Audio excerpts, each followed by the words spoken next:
तो जैसा कि आप सभी को पता है कि हम जो है रिवीजन कर रहे हैं, जैसा कि मैंने इकोनॉमिक्स की भी वीडियो बनाई है और उसी के रिगार्डिंग जो है अब मैं अकाउंटेंसी की वीडियो जो है आप सबके सामने ला रहा हूँ, जिसमें मैंने आपको जो है पार्टनरशिप की बेसिक चीज़ें मैंने आपको करा दिया, यानी चैप्टर नंबर सेकंड ऑलरेडी मैंने आपको करा दिया है। आप जो है मेरी प्ले लिस्ट में जाके, ट्वेल्थ अकाउंटेंसी के प्ले लिस्ट में जाके आप वो वीडियो देख सकते हैं। पूरी वीडियो जो है एक्चुअली मैंने पूरी बना रखी है, तो आप जाके उस प्ले लिस्ट में जितनी भी वीडियोस हैं वो सारी आप देख सकते हो, ताकि आपको हेल्पफुल मिले, ठीक है। और आज की जो रिवीजन सीरीज़ चल रही है वो है आपकी रिकॉन्स्टिट्यूशन ऑफ पार्टनरशिप, यानी changing profit sharing ratio among existing partner, ठीक है। इसका मतलब ये होता है कि अगर कोई पार्टनर पहले से रह रहा है, ठीक है, और अगर सपोज़ करिए, मैं आपको एक एग्ज़ाम्पल ऐसे भी दे दूँ कि सपोज़ करिए दो पार्टनर हैं, मिस्टर ए एंड बी। इनके बीच रेशियो 3:2 था। तो ये जो 3:2 है इसको हम बोलते हैं ओल्ड रेशियो, क्योंकि ये पहले से था। अब बाद में वो जो कह रहे हैं कि अब जो हम ये रेशियो को बदलना चाहते हैं, अब बदलना चाहते हैं इसका मतलब है क्या पता वो 1:1 कर लें। मतलब अब वो इस रेशियो को नहीं रखना चाहते, वो अब इस रेशियो को फॉलो करना चाहते हैं, ठीक है ना। तो ये जो रेशियो हो जाता है ये आपका हो जाता है न्यू रेशियो, ठीक है, ऑफ एग्जिस्टिंग पार्टनर, यानी जो पहले के ही पार्टनर हैं उनके बीच ओनली ए एंड बी, कोई नया पार्टनर नहीं आ रहा है। क्योंकि नया पार्टनर अगर सपोज करो सी एडमिट हो रहा है तो वो एडमिशन का पॉइंट है, ठीक है ना, और वो एडमिशन के चैप्टर से बिलोंग करता है, ना कि इस चैप्टर से बिलोंग करता है। तो इसीलिए एग्जिस्टिंग पार्टनर का मतलब है वो पार्टनर अभी भी हैं, बस उनके बीच रेशियो में चेंजेस आया है कि वो पहले 3:2 थे, अब आप वो 1:1 कर रहे हैं, ठीक है ना। तो उसी के रिगार्डिंग इसमें चैप्टर दिया हुआ है। तो चलिए देखते हैं आपके एमसीक्यू के पॉइंट ऑफ व्यू से या बेसिक थ्योरीज, क्योंकि सीधी सी बात है आपके प्री बोर्ड में ज़्यादातर मैंने देखा है कि वो बेसिक्स को कुछ ज़्यादा देखना चाहता है कि बच्चों ने बेसिक कितना कवर अप किया है। वो आपके बड़े क्वेश्चंस लेवल को नहीं चेक कर रहे हैं, वो आपके बेसिक को चेक कर रहे हैं। और बेसिक को चेक करने का मतलब है आपको कुछ कुछ बातें बेसिकली तो आनी चाहिए, ठीक है ना। तो वो क्या है देखते हैं। इसमें सबसे पहले बात कर रहा है कि मीनिंग रिकॉन्स्टिट्यूशन पार्टनरशिप फर्म, ठीक है। ये ऑलरेडी मैंने जो है अ, बता दिया, लेकिन आपको मैं दोबारा बता दूँ। Reconstitution of partnership mean any change, ये वर्ड मैं हाईलाइट करता हूँ, any change the relation of partner without affecting existing partnership. Whenever there is a change the partnership agreement, the firm continue but amount of reconstitution of the, इसका मतलब ये है कि वो जो है फर्म तो कंटिन्यू चलती रहेगी, ये जो आपकी फर्म है ये कंटिन्यू चलती रहेगी, इसमें कोई वो दिक्कत नहीं है। चेंजेस कहाँ आ रहा है कि एग्रीमेंट में चेंजेस आ रहा है, एग्रीमेंट में चेंजेस आ रहा है, ठीक है ना।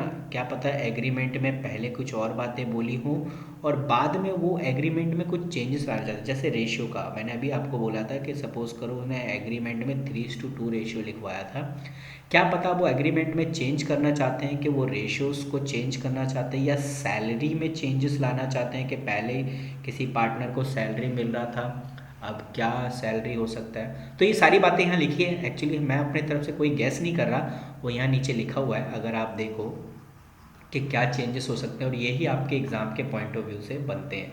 तो प्लीज़ इसे अपनी कॉपी में ज़रूर नोट कर लेना, स्क्रीनशॉट ले लो।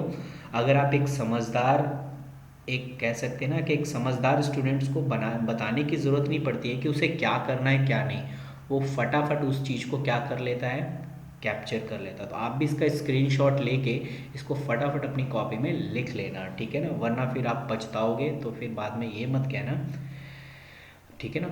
क्योंकि आपको ये सारी चीज़ें फ्री फंड में मिल रही है, तो आपको लग रहा है कि अरे यार क्या आएगा इसमें से, बेटा बहुत कुछ आ सकता है, ज़रूरी नहीं कि फ्री की चीज़ों का कोई मतलब नहीं होता है।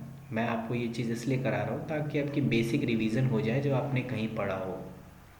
बाकी मेरे पास पढ़ रहे जो स्टूडेंट्स हैं उनको ऑलरेडी मैं ये करा चुका हूँ, उनकी भी रिवीजन प्रॉपर हो रही है, ठीक है ना। ओके, तो चलिए देखते इसमें क्या है। Circumstance when reconstitution take a place, यानी कौन कौन सी जगह। पहला, change in profit sharing ratio, ये लो यहाँ पर आ गया ना वही वाली बात। या एडमिशन ऑफ न्यू पार्टनर, तब रिकॉन्स्टिट्यूशन लेते हैं। रिटायरमेंट होता है, डेथ होता है, एंड अमलगमेशन, ठीक है ना। अमलगमेशन ऑफ टू और मोर पार्टनरशिप फर्म, ठीक है। तो ये सारी बातें इस वजह से आपका जो है रिकॉन्स्टिट्यूशन होता है, ठीक है ना। तो हमें फिर दोबारा से इस चीज़ को करना पड़ता है, कैलकुलेशन करना पड़ता है, ठीक है ना। तो अब इस चीज़ों के वजह से, यानी रिकॉन्स्टिट्यूशन के वजह से आपको क्या क्या चेंजेस करना पड़ेगा, यानी ये लिखा है ना, adjustment required at the time of change in profit sharing ratio, ठीक है। तो पहला, determination of sacrificing ratio and gaining ratio, यानी सीधी सी बात है, रिकॉन्स्टिट्यूशन हुआ है, चेंजेस हुआ है, तो आपको रेशियो निकालना पड़ेगा जिसमें ये पता करना पड़ेगा किसको सेक्रीफाइस हो रहा है और किसको गेन हो रहा है। ये आगे हम करेंगे, टेंशन मत लो। हम गुडविल की ट्रीटमेंट करेंगे कि गुडविल की कितनी बनती है, क्योंकि सीधी सी बात है, अगर कोई सेक्रीफाइस कर रहा है तो उसको उसी हिसाब से गुडविल की ट्रीटमेंट की जाएगी। रिवैल्यूएशन बनाया जाएगा जिसमें हमें एसेट और लाइबिलिटीज़ के बारे में दिखाना पड़ेगा। एंड जितने भी रिज़र्व वगैरह पड़े हैं हमारे पास, चाहे वो जनरल रिज़र्व हो या एक्यूमुलेटेड प्रॉफिट रिज़र्व हो, उन सबको ट्रीट करना पड़ेगा कि उसको क्या करना है क्या नहीं। और लास्ट है आपका एडजस्टमेंट ऑफ कैपिटल, और कैपिटल में भी हमें एडजस्टमेंट करनी पड़ेगी। तो ये कुछ पॉइंट्स हैं, आप इसे ज़रूर नोट कर लीजिए कि क्या क्या चीज़ें हमें करनी पड़ती है, ठीक है ना।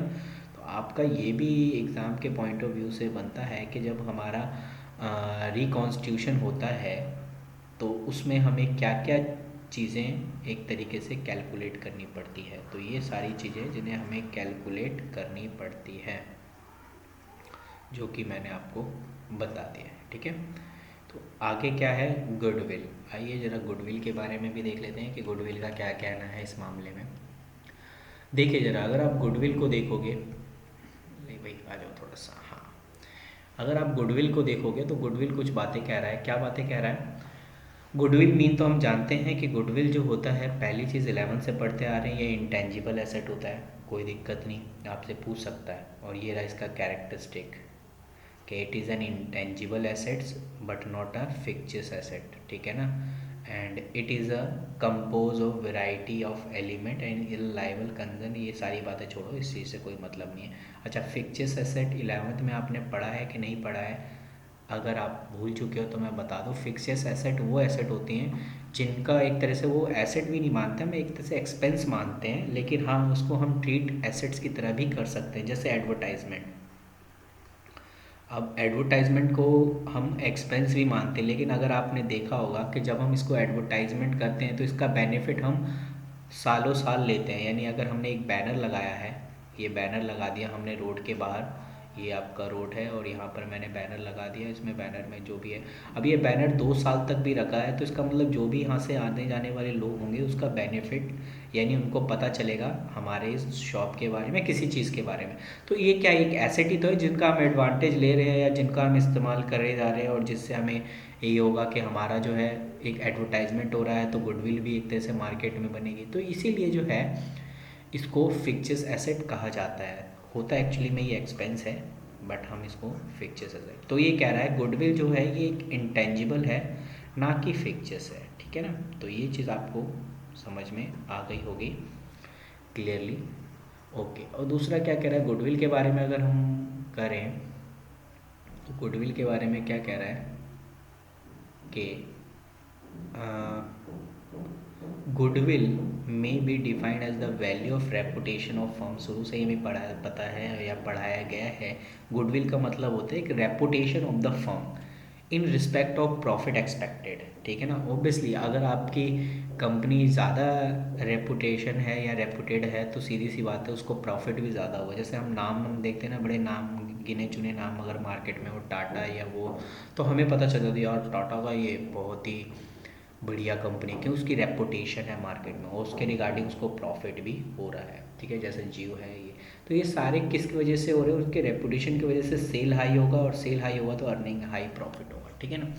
तो ये होता है गुडविल। तो मेरे को गुडविल भी इतना ज़्यादा समझाने की आपको ज़रूरत नहीं थी कि गुडविल क्या है, बस हाँ ये बता दिया मैंने। ओके, उसके बाद है अ, ये कह रहा है फैक्टर अफेक्टिंग गुडविल, यानी वो कौन से फैक्टर्स हैं जो गुडविल को अफेक्ट करते हैं, ठीक है ना। तो मैं वैसे ये पढ़ाता नहीं था, लेकिन क्या करें यार, एमसीक्यू के पॉइंट ऑफ व्यू से कुछ भी आपसे पूछ सकता है, आप कितने तैयार हो ये आप पे डिपेंडेबल है। तो फैक्टर अफेक्टिंग ऑफ गुडविल, यानी वो कौन से फैक्टर हैं जो गुडविल को अफेक्ट करते हैं। पहला फेवरेबल लोकेशन, यानी prime location that favourable good sale, यानी convenience placement receive the long way, ठीक है, sorry, supply and deliver merchandise या other benefit arising from the side of a business go and long way enhancing goodwill and why. मतलब सबसे पहले location आपकी देखी जाएगी, फेवरेबल लोकेशन। अगर आपकी लोकेशन अच्छी खासी है जहाँ पे आराम से डिलीवर वगैरह हो जाता है तो ठीक है, आपकी जो है वो भी गुडविल का एक तरीके से अफेक्ट करती है। और अगर आपका कंपनी एक ऐसी जगह है जहाँ कोई सुविधा नहीं है, ना आने जाने का कोई कन्वीनियंस नहीं है, तो सीधी सी बात है, आप समझ रहे होंगे कि आपकी गुडविल क्या मिले। अब जैसे हम कहते हैं ना, ये दुकान कहाँ है, अब जैसे विशाल मेगा मार्ट देखा हुआ, कहीं भी खुल जाता है, कैसे कहीं से भी कहते, अब हम कहेंगे यार वो जाम वहाँ लगता है, वहाँ पर ये, इसका मतलब क्या है कि वो फेवरेबल या अनफेवरेबल में आ गया, ठीक है ना। लोकेशन वहाँ के ठीक ठाक नहीं है, इसलिए हम नहीं जा रहे वहाँ पे, है ना। फरीदाबाद हो गया, फरीदाबाद में देखा होगा किस तरीके से मॉल होते हैं, लेकिन कोई इतना ज़्यादा अफेक्ट नहीं करता, क्यों, क्योंकि वो लोकेशन ही ऐसा है जहाँ पर अच्छे इस टाइप के नहीं। मैं कहता हूँ GK2 या अदर एरिया है, यहाँ पर थोड़े रेपुटेड एरिया है, और यहाँ पे आराम से जो है सामान को ले जाया और लाया ऐसा जा सकता है, तो इसलिए वो फेवरेबल लोकेशन। यानी किसी कंपनी की गुडविल ये भी इफेक्ट करती है कि उसका लोकेशन क्या है। दूसरा, एफिशिएंट मैनेजमेंट, वहाँ का मैनेजमेंट कैसा है, ठीक है ना। अगर मैनेजमेंट ठीक है तो ऑब्वियसली गुडविल भी ठीक ही होगी। लाइफ स्पैन ऑफ बिजनेस, यानी older business certainly more likely to have a build better reputation possibly loyal and customer. सीधी सी बात है, अगर आप ज़्यादा टाइम तक मार्केट में चल रहे हो या बिजनेस आपका लंबे समय तक है, मार्केट में टिके हुए हो, तो ओबियसली आपकी गुडविल भी तो लंबे समय तक ही, आपकी रेपुटेशन भी तो बढ़ती रही होगी। अगर मैंने कोई बिज़नेस खोला है 10 साल पहले और अभी अगर मैं बात करूँ, इसका मतलब है मुझे 10 साल का एक्सपीरियंस है कि नहीं है, ठीक है ना। तो उसका मैं फ़ायदा उठा रहा हूँ, और ओबियसली उठाना ही बनता है। तो मार्केट में मेरा अच्छा खासा नाम है। नेचर ऑफ गुड्स, ये भी देखा जाता है, नेचर ऑफ गुड्स क्या है, ठीक है ना, कि if the goods that a business deal in a basically consumer goods or belonging to similar other category having state sale regularly profit and generating good business it is a good shall be certainly better than। कोई बात नहीं, आप ये बस ये याद रखो, nature of good, goods का नेचर कैसा है, कंज्यूमर गुड्स है तो ऑब्वियसली तो लोग तो ये हमें आते ही रहेंगे। यूनिक पेटेंट्स राइट, आपके पेटेंट्स कैसे हैं, यूनिक पेटेंट्स है कि नहीं है, ठीक है ना, ये भी देखा जाता है। लाइसेंस पोजीशन ये देखा जाता है, ठीक है ना। ये सारी चीज़ें जो है आपको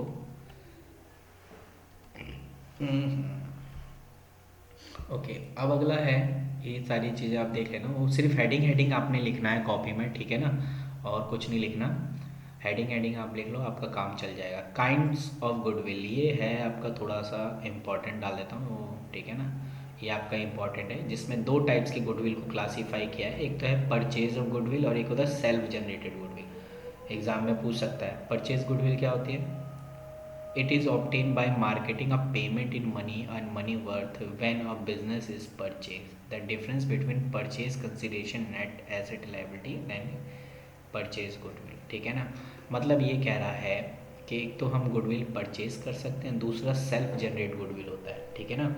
और सेल्फ जनरेट गुडविल मेरे ख्याल से क्वेश्चन पूछा गया है, तो आप इसमें ज़रूर याद रखना है कि दो टाइप्स की गुडविल को क्लासीफाई, एक परचेज गुडविल और एक सेल्फ जनरेटेड। परचेज गुडविल का मतलब होता है कि एसेट, यानी नेट कंसिडरेशन की बात कर रहे हैं कि 2 लाख की एसेट थी, चलिए मैं आपको ऐसे ही समझा देता हूँ, और 50,000 की लाइबिलिटी थी, ठीक है। ये आपका एसेट है, ये एसेट है और ये लाइबिलिटी है।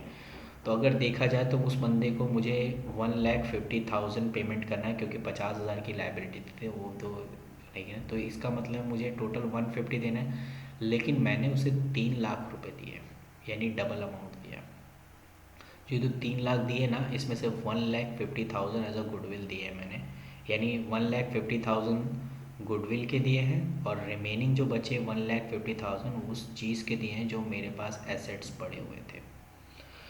तो इसे कहते हैं परचेज गुड। और self generated goodwill, it is a goodwill generate over the year by number of internal factor that the running concern. वो सीधी सी बात है यार, अगर हम उन्हें खुद से गुडविल जनरेट करते हैं कि हमने एक कंपनी खोली और उसको हम चला रहे हैं, तो ओबियसली आपकी गुडविल भी तो इंक्रीज़ होती जाएगी ना, ठीक है ना।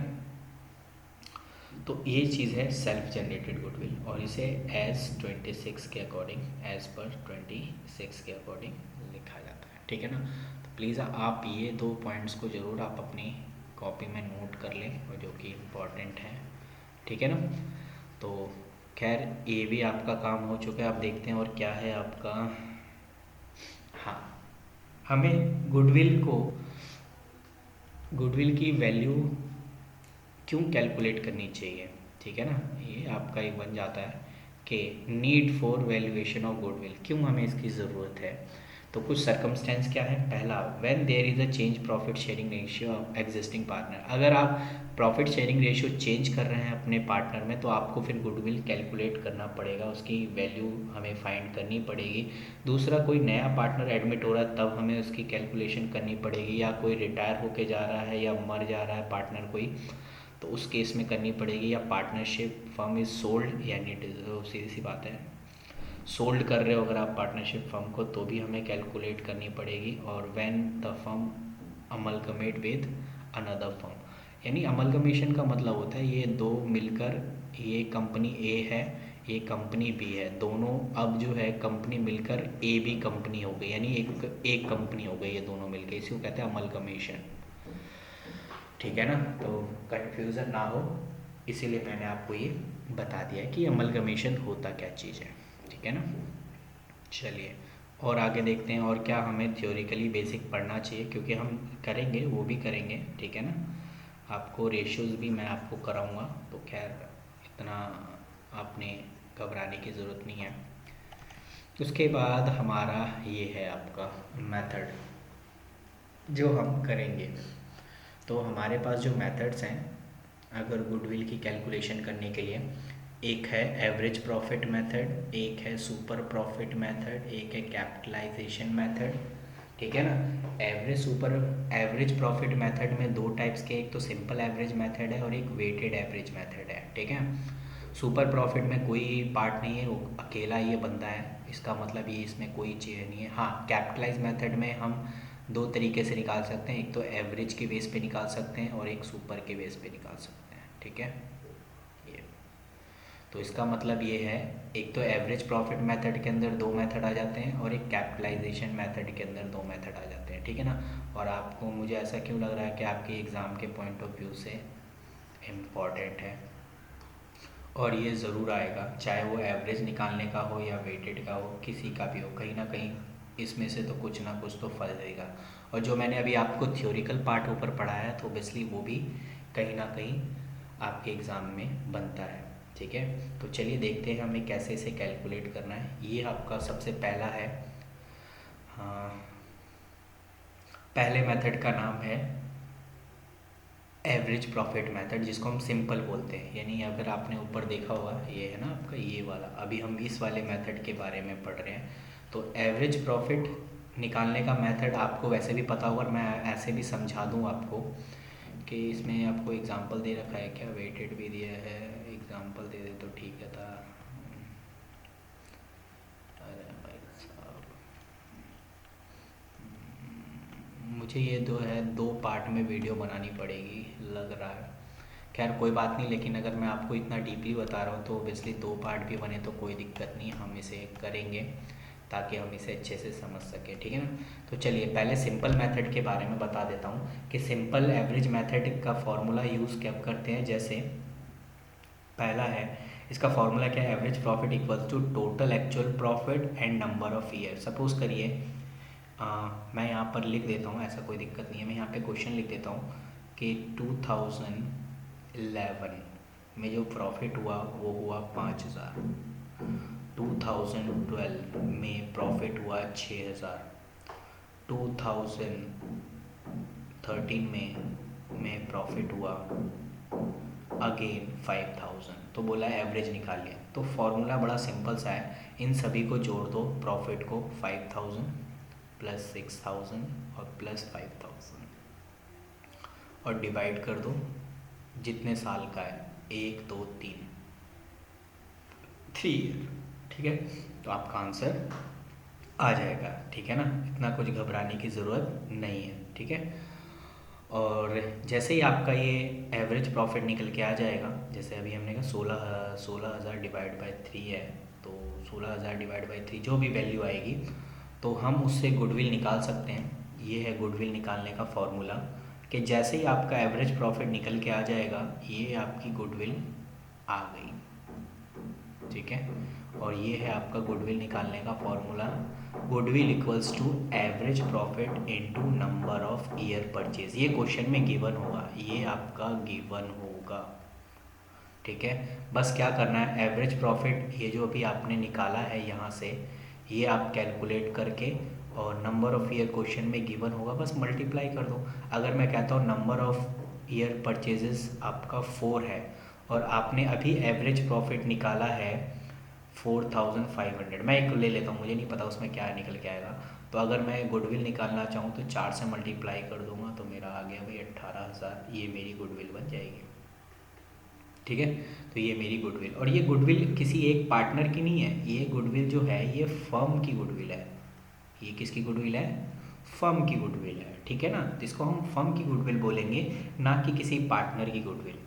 तो अगर हमें पार्टनर की गुडविल निकालनी है, तो फर्म की गुडविल से जो पार्टनर का शेयर है उससे मल्टीप्लाई कर दो। जैसे अगर मैं बोलता हूँ कि मिस्टर बी का जो शेयर है वो है 4/5, तो ओबियसली मेरे को जब ये करना पड़ेगा, तो मैं अगर मिस्टर बी का मुझे निकालना है, तो मैं क्या करूँगा, 18,000 का 4/5 निकाल लूँगा, आ जाएगा मेरा, कोई दिक्कत नहीं है ना। तो इस तरीके से मैं जो है इसे निकाल सकता हूँ। तो ये भी आपका एक तरीके से काम बन जाएगा, जो कि बनना भी चाहिए यार, ऐसा कुछ नहीं। तो आपको ये बताओ, एवरेज प्रॉफिट क्लियर हो गया, बड़ा सिंपल वाला था, इसमें कोई वो वाली बात नहीं है, लेकिन आगे देखते हैं, कुछ ना कुछ एडजस्टमेंट वाले भी होते हैं वैसे, अगर सच बोलूँ तो, ठीक है ना। तो ऐसा है, आप इसे नोट तो कर ही लिया होगा या स्क्रीनशॉट ले लिया होगा, वरना आप वीडियो को पॉज करके आप जो है स्क्रीनशॉट ले लो, क्योंकि उसे मैं यार मिटाने में भी मेरे को टाइम लग जाता है, ठीक है ना। तो थोड़ा सा ये भी है, तो आप फटाफट आप अपनी भी इस तरीके से स्क्रीनशॉट ले लो, ताकि आपको ये चीज़ें समझ में आ जाए। उसके बाद इसका दूसरा पार्ट है, क्योंकि अभी हमने ये वाला पार्ट किया है ओनली सिंपल, अब इसका जो दूसरा पार्ट है वो है ये, ठीक है ना।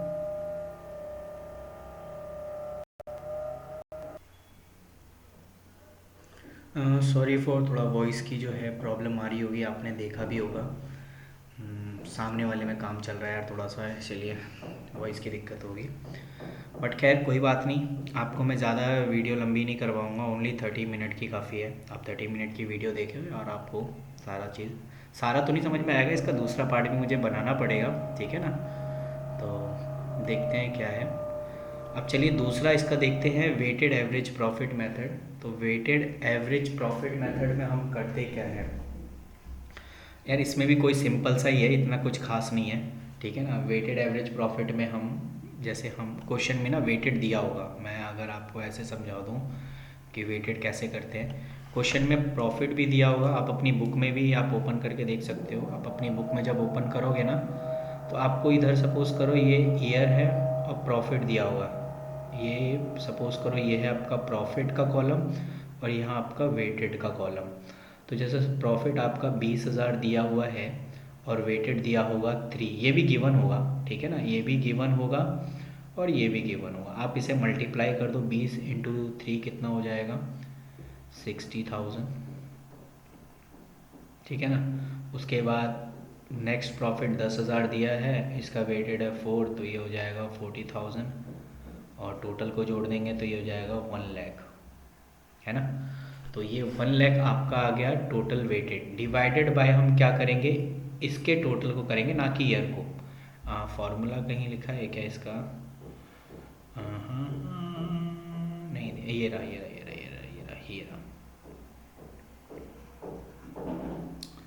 कि total product of actual profit and weight, मैंने अभी आपको क्या किया, ये आपका एक्चुअल प्रॉफिट और ये वेट है, दोनों को मल्टीप्लाई किया तो उसको कहते हैं प्रोडक्ट, उसको क्या कहते हैं, प्रोडक्ट। ये जो 60,000 और ये 40,000 टोटल मिला के 1 लाख आए, इसको कहते हैं प्रोडक्ट ऑफ प्रॉफिट। और divide by total weighted, total weighted का मतलब ये क्या वेट है, 3 और 4, 3 4 टोटल कितने हो गए, 7, इसको कहते हैं टोटल वेट, टोटल वेट। अब आपको ईयर लेने की ज़रूरत नहीं है, ये वेट के लेना है, और नीचे डिवाइड कर दो और आपका जो वैल्यू होगा वही आपका आंसर होगा।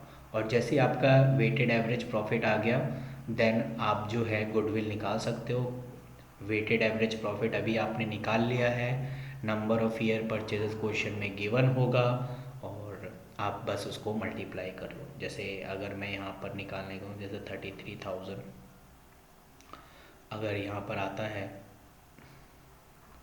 ठीक है, 33,000 और number of year purchases question में गिवन है, तो ओबियसली आपका आ जाएगा, जो आंसर होगा वही आपका गुडविल होगा फर्म का, ठीक है ना, ये फर्म का गुडविल होगा। तो ये है आपका वेटेड एवरेज प्रॉफिट। और लास्ट हम पढ़ते हैं हमारा, क्योंकि अगली क्लास में ही मैं कैपिटलाइज भी बताऊंगा, ठीक है ना, अगली क्लास में इसके बारे में बात करेंगे।